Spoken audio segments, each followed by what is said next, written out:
Be me, Jessica, 28, work as a marketing coordinator. Been with Michael for 2 years and honestly getting fed up with his typical male behavior. He's always trying to explain things to me like I'm some helpless woman who doesn't understand basic concepts, constantly displaying his fragile masculinity whenever I point out problematic aspects of society. Decided we need couples therapy because this relationship is becoming unbearable due to his toxic patterns. Michael agrees to therapy immediately, which is honestly suspicious. Probably thinks some male therapist will take his side and validate his patriarchal worldview. Do my research and find Dr. Sarah Martinez, a female therapist with excellent credentials. Perfect. Finally someone who will see through Michael's manipulation tactics. Walking into the therapy office, feeling confident. Been mentally preparing for weeks about all the ways Michael exhibits toxic masculinity, ready to have a professional validate what I've been saying all along. Michael sits down looking nervous, which just proves he knows he's been problematic. Dr. Martinez asks us to each describe why we're here. I launch into a detailed explanation about how Michael consistently displays controlling behavior through mansplaining.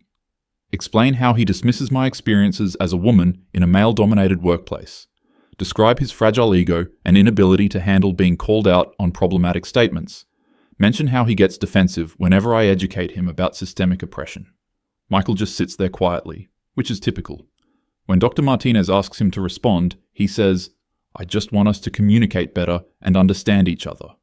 Classic deflection tactic, making it sound like a mutual problem when clearly he's the issue. Dr. Martinez starts asking specific questions about our daily interactions.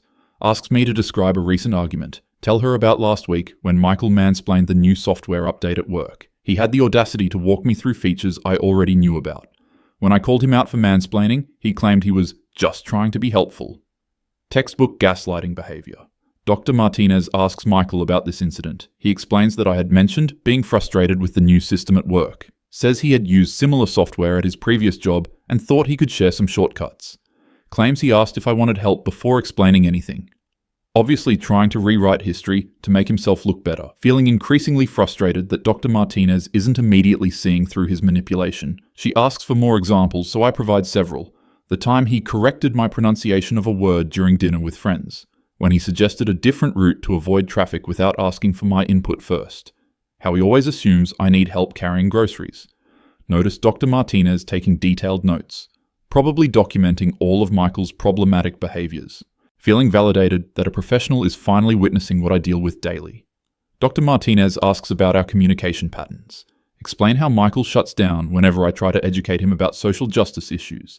Describe his passive-aggressive behavior when I point out problematic language. Mention how he weaponizes his emotions to avoid accountability. Tell her about his pattern of tone policing my rightful anger. She asks Michael about his perspective on these conversations. He says he feels like he can't say anything right and walks on eggshells constantly. Claims he's afraid to express opinions because I'll find something problematic about them. Says he feels criticized for basic human interactions. Typical victim-playing behavior from someone who can't handle being held accountable. Dr. Martinez asks me how I respond when Michael expresses concerns about our communication. Explain that I validate his feelings while also helping him understand why his behavior is harmful. Mention that I encourage him to examine his internalized biases rather than getting defensive. Describe how I create safe spaces for him to learn and grow. She asks for specific examples of how I validate his feelings. Realize this is probably a test to see if I actually do support him emotionally. Tell her about the time he was upset about work stress, and I reminded him that stress affects everyone differently, based on privilege. Mention how I helped him understand that his frustration might be misplaced, aggression from patriarchal conditioning. Explain that I encouraged him to examine why he felt entitled to express anger so freely. Notice Michael looking uncomfortable during my explanation, probably embarrassed that his problematic responses are being exposed to a professional.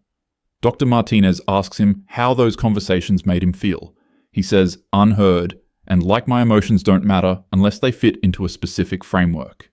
Classic example of male fragility when faced with constructive criticism. Dr. Martinez starts asking about specific incidents in more detail. Wants to know about the software mansplaining situation. Michael explains that he noticed I was stressed about work and asked if I wanted help with anything. Claims I said the new system was driving me crazy, and I didn't understand why they changed everything. Says he offered to show me some features that might help, and I agreed. Obviously, he's twisting the story to make his mansplaining seem solicited. Interrupt to clarify that just because someone expresses frustration doesn't mean they want a man to swoop in and fix things. Explain that women are capable of solving problems without male intervention. Point out that his assumption that I needed help is rooted in patriarchal conditioning. Dr. Martinez asks if I remember agreeing to let him show me the software features. Honestly, can't recall the exact conversation, but the point is broader than one specific interaction. Explain. That internalized misogyny might have made me think I needed his help in that moment. Tell her that the larger pattern matters more than individual incidents. She asks Michael how he felt when I called him out for mansplaining. He says, confused and hurt, because he thought he was helping with something I had asked for. Claims he immediately apologized and tried to understand what he did wrong. Says I told him that intent doesn't matter, and impact is everything. Mentions that I explained how his behavior perpetuates harmful stereotypes about women's competence. Dr. Martinez asks how that conversation ended. Michael says he thanked me for educating him and promised to be more aware in the future. Says he felt bad about making me feel dismissed, even though it wasn't intentional. Typical performative allyship, saying what he thinks I want to hear. She turns back to me and asks how I felt about his response. Explain that while his words seemed appropriate, his body language showed resistance. Mention that true accountability requires examining unconscious biases, not just surface-level apologies. Describe how I could sense his resentment despite his seemingly apologetic words. Dr. Martinez asks what specific body language indicated resistance. Honestly struggling to remember exact details, but know I felt his energy was off. Explain that women develop heightened sensitivity to male emotional manipulation as a survival mechanism. Mention that his crossed arms and lack of eye contact revealed his true feelings. She asks Michael about his body language during that conversation. He says he was processing what I said and trying to understand where he went wrong. Claims he was looking down because he felt ashamed of hurting my feelings. Says his arms were crossed because we were standing in the kitchen and he was cold. Obvious gaslighting attempt to make me question my perceptions. Dr. Martinez starts asking about other relationship dynamics. Wants to know about household responsibilities and decision-making. Explain that I've had to constantly advocate for equitable distribution of labor. Describe how Michael initially fell into typical male patterns of assuming I'd handle emotional labor. Mention my ongoing efforts to educate him about invisible work that women do. She asks for specific examples of household inequity. Tell her about how I had to create a chore chart because Michael wasn't naturally seeing what needed to be done. Explain that I manage our social calendar and gift giving because he lacks emotional intelligence in those areas.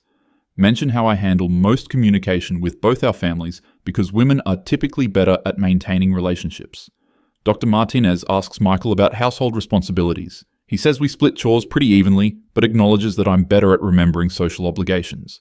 Claims he offered to take over family communication, but I said I preferred handling it myself. Mentions that he does most of the cooking and grocery shopping because he enjoys it. Says we both work full-time and try to divide tasks based on preferences and schedules, feeling frustrated that he's making it sound like everything is perfectly balanced. Interrupt to explain that his preferences are probably shaped by societal conditioning. Point out that just because someone enjoys cooking doesn't mean they should be exempt from other emotional labor. Mention that my preference for handling family communication is really about competence, not choice. Dr. Martinez asks about our social life and friend groups. Explain that I've been helping Michael recognize problematic behavior in his friend group.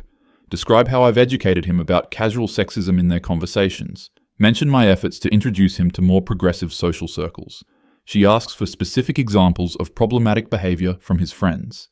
Tell her about the time his friend Jake made a comment about women being bad drivers. Mention how they often make jokes that perpetuate harmful stereotypes. Describe the microaggressions I witness when we hang out with his college buddies. Dr. Martinez asks how I addressed these situations. Explain that I call out problematic comments in the moment rather than staying silent. Describe how I educate Michael's friends about the impact of their language. Mention that I've encouraged Michael to have private conversations with them about growth and accountability. She asks Michael how he feels about my interactions with his friends. He says he appreciates that I want people to be more thoughtful about their language. Mentions that some friends have told him they feel uncomfortable around me now. Claims they think I'm looking for problems in everything they say. Says some have stopped inviting us to gatherings because they feel judged. Typical male solidarity, prioritizing his friendships over social justice. Explain to Dr. Martinez that this is exactly the kind of resistance that perpetuates harmful systems. Point out that his friends' discomfort proves they know their behavior is wrong. Mention that true allies should be willing to sacrifice toxic relationships for growth. Dr. Martinez asks if I've considered that different communication styles might be more effective. honestly shocked that a female therapist would suggest I tone down my advocacy. Explain that women have been silenced for centuries and I refuse to make others comfortable at my own expense. Mention that gentle education often gets ignored while direct confrontation creates actual change.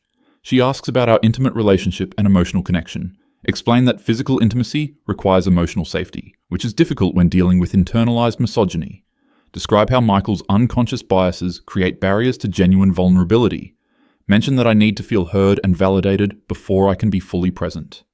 Dr. Martinez asks Michael about his experience with emotional intimacy in our relationship. He's quiet for a long moment, which is telling. Finally says, he feels like he's constantly being evaluated instead of just being loved. Claims he's afraid to be spontaneous or natural because everything gets analyzed through a political lens. Says he feels more like a student than a partner sometimes. Obvious deflection from the real issues we're discussing. Explain to Dr. Martinez that his discomfort with being evaluated shows resistance to growth. Point out that all relationships require ongoing assessment and improvement. Mention that his desire to be natural probably means reverting to problematic default behaviors. Dr. Martinez has been taking notes throughout our session. Now she's looking back through them with a serious expression, honestly feeling excited that we're finally getting to the part where she validates my concerns, ready to hear her professional assessment of Michael's toxic patterns. She starts by saying that she's observed some concerning dynamics in our relationship, exactly what I expected to hear.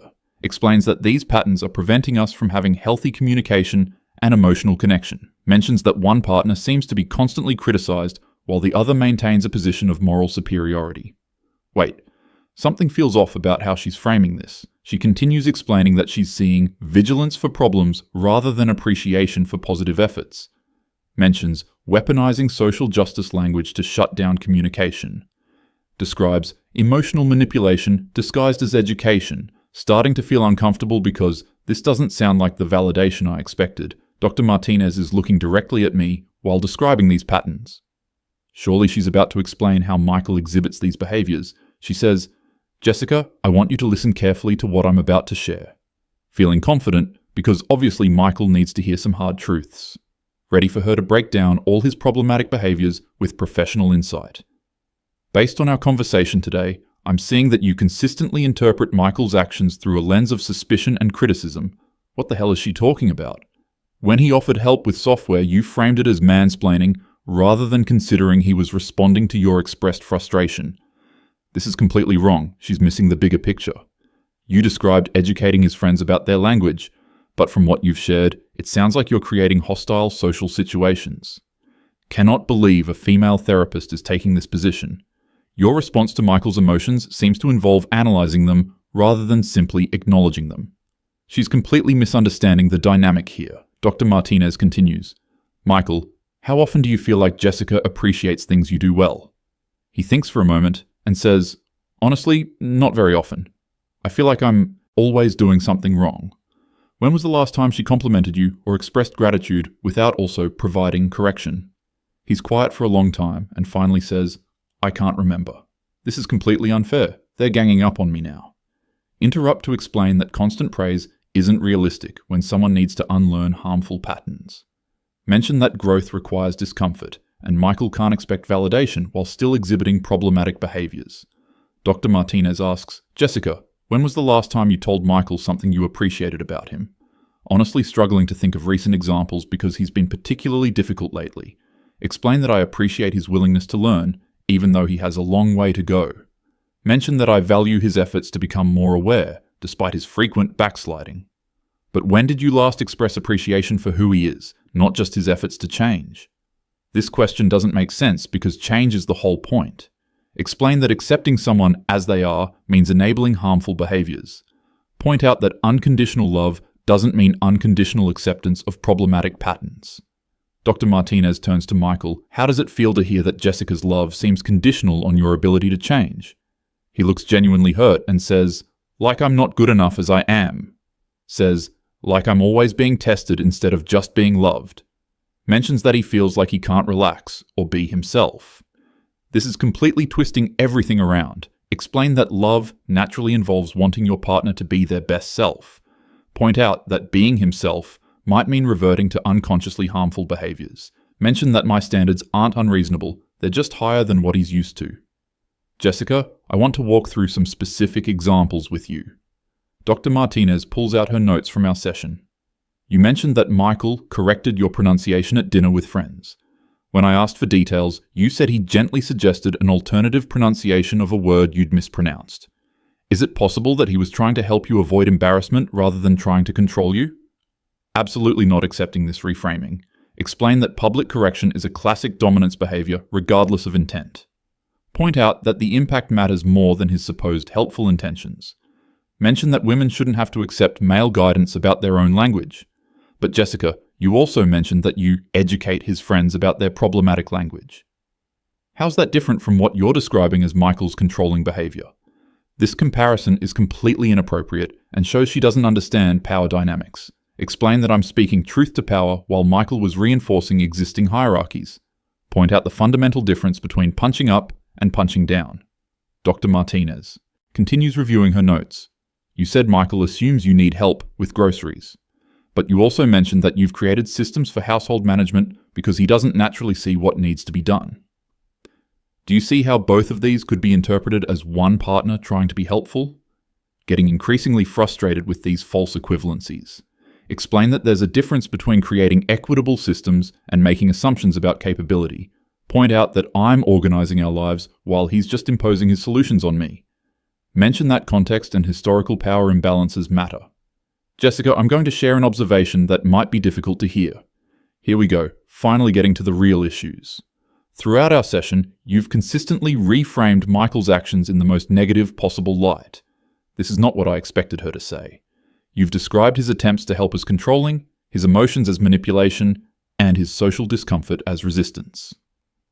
Meanwhile, you've described your own similar behaviors, correcting, managing, organizing his social interactions as education and advocacy. She's completely missing the nuance of these situations. What I'm seeing is a pattern where you maintain moral authority by constantly finding fault with Michael's behavior. Cannot believe this is happening. Explain that there's a fundamental difference between advocating for justice and perpetuating oppression. Point out that my criticism is actually accountability. Mention that someone has to address these issues or nothing will change. Jessica, how does Michael typically respond when you point out his problematic behavior? He usually apologizes and tries to do better, which should prove I'm right. And how do you respond when he points out something you've done that hurt his feelings? Honestly, can't think of many examples because he rarely has legitimate complaints about my behavior. Dr. Martinez asks Michael directly, do you feel comfortable expressing when Jessica hurts your feelings? He's quiet for a long time and finally says, not really, because she usually explains why my feelings are wrong or problematic. It says, I've learned it's easier to just apologize and try to do better. Claims he feels like his emotional experiences don't matter unless they fit into her framework. This is exactly the kind of victim mentality that prevents growth. Explain that feelings aren't always valid if they're based on entitlement or unconscious bias. Point out that I help him examine the root causes of his emotions, rather than just validating them blindly. Mention that this is actually more loving than shallow emotional support. Jessica, do you hear what you just said? Dr. Martinez looks genuinely concerned now. You just told me that Michael's feelings aren't valid if they don't align with your worldview. You're describing emotional invalidation as love. She's completely mischaracterizing what I said. Explain that I didn't say his feelings aren't valid, just that they need to be examined for problematic origins. Point out that true emotional intelligence involves understanding why we feel things. Mention that surface-level validation can actually be harmful if it reinforces negative patterns.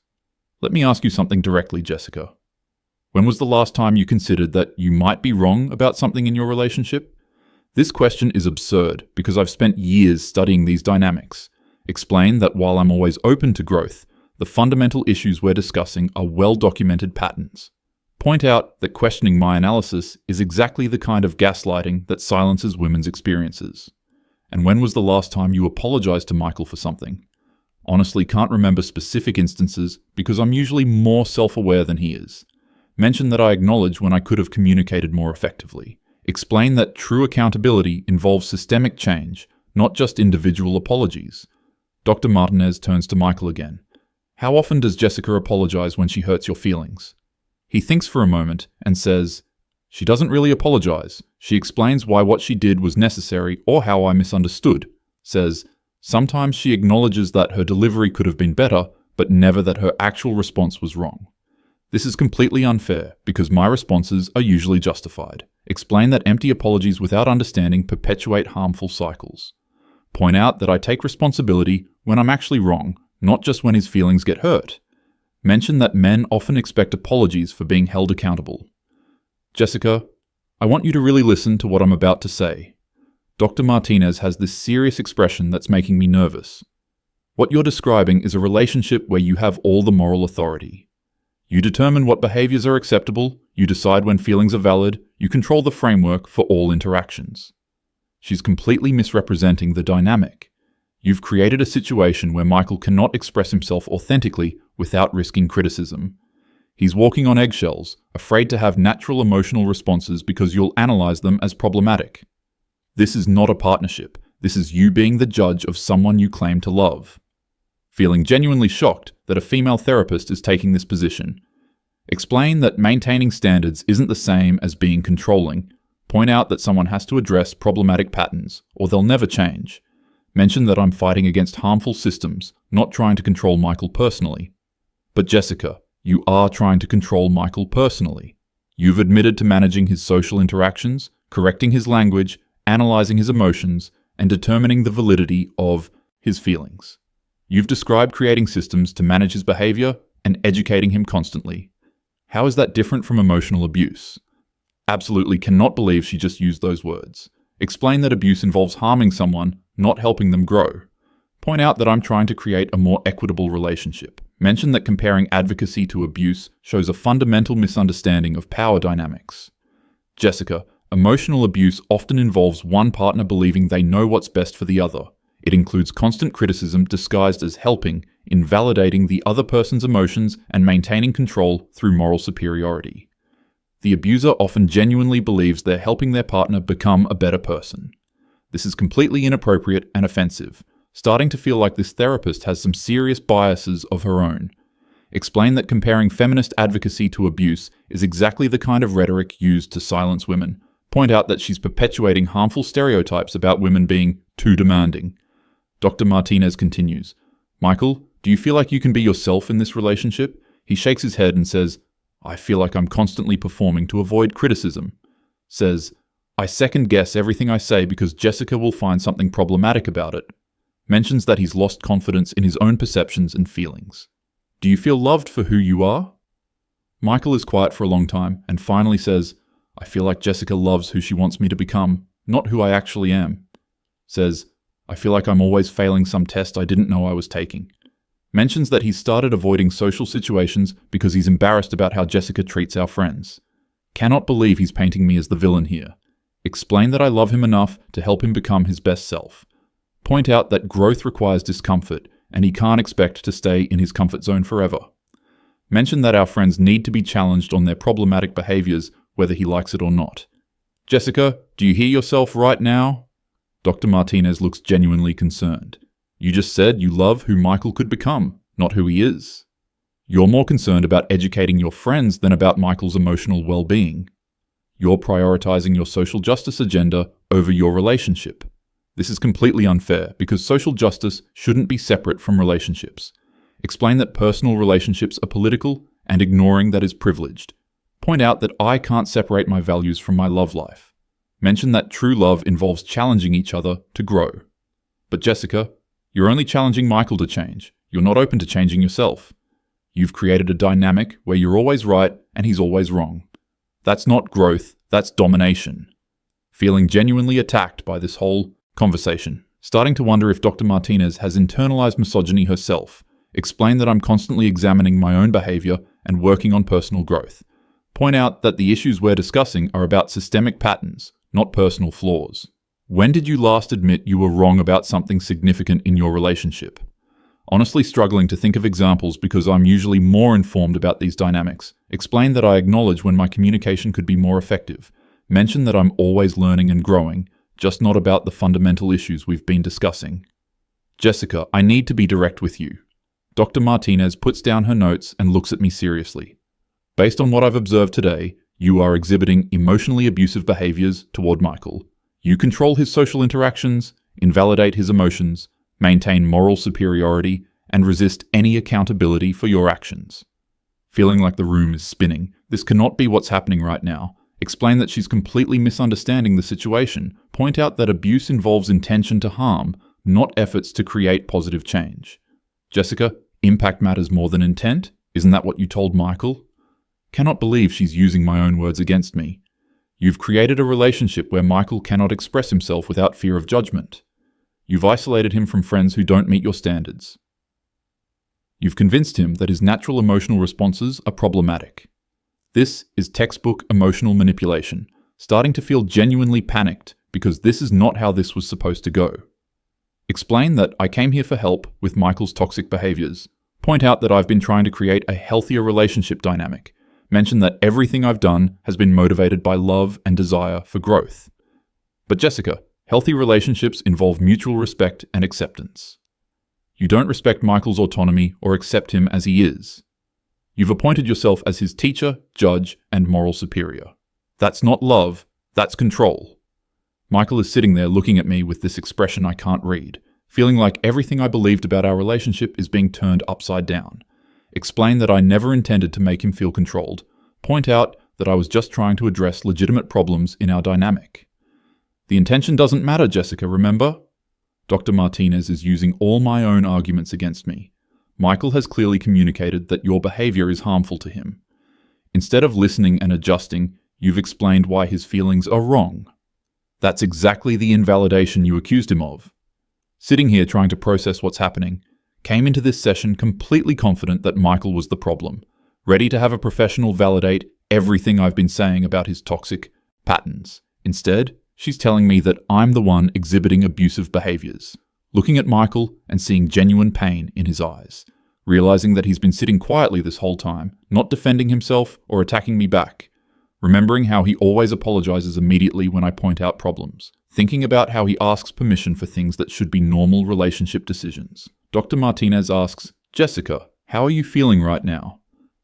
Honestly don't know how to answer because my entire worldview is crumbling.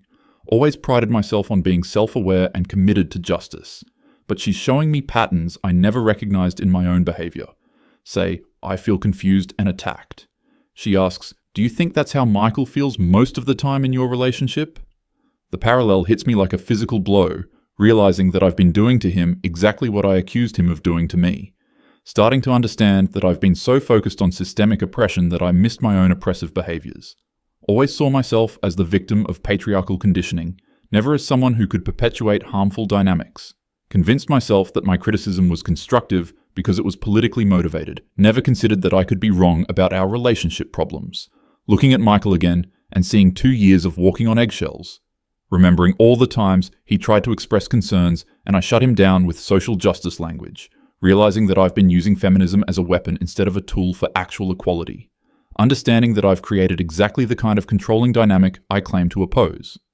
Dr. Martinez explains that we have a lot of work to do if we want to save this relationship. Says that I need to take genuine accountability for my behaviors and their impact on Michael. Mentions that I'll need to examine my own need for control and superiority. Points out that real love involves accepting people as they are while encouraging growth, not demanding change. Sitting here in complete shock because everything I believed about myself and our relationship was wrong. Came in here convinced that Michael was exhibiting toxic masculinity, leaving with the realization that I've been exhibiting toxic behaviors while hiding behind progressive politics. Understanding that I've been the insufferable, controlling partner I always accused him of being. Michael reaches over and takes my hand gently, says, I still love you, Jessica. I just want us to be equals. Realizing that despite everything I've put him through, he's still here trying to make things work. Understanding that his patience and kindness have been real this whole time while I questioned his every motive. Dr. Martinez schedules our next appointment and says this is just the beginning of our work. Walking out of that office feeling completely shattered but also strangely hopeful. Knowing that I have a lot of apologizing and changing to do. Realizing that true growth means admitting when you're wrong, not just demanding it from others. Spent 2 years convinced I was fighting oppression in my relationship. Turns out I was the one doing the oppressing. Horror and shock don't even begin to describe how it feels to realize you've become everything you claim to stand against.